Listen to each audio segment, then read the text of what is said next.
તો Dahod local crime બ્રાન્ચને મોટી સફળતા મળી છે. દાહોદ લોકલ ક્રાઇમ બ્રાન્ચે ઝાલોદ પોલીસ સ્ટેશન વિસ્તારમાં કદવાડા ગામ નજીક સિમેન્ટની આડમાં છુપાઈને લઈ જવાતો ભારતીય બનાવટનો ઇંગ્લિશ દારૂ અને બિયરનો મોટો જથ્થો ઝડપી પાડ્યો છે.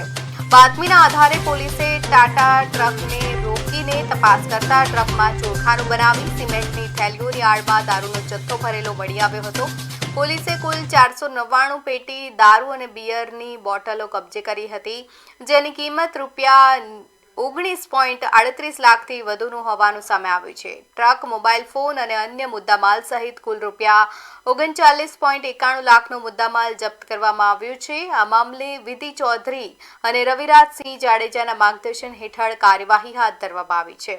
ડીએમ ઢોલડા માર્ગદર્શન હેઠળ એલસીબી ટીમે વ્યૂહાત્મક વોચ ગોઠવી રાજસ્થાન આરોપીને ઝડપી પાડી કાયદેસરની કાર્યવાહી હાથ ધરી છે.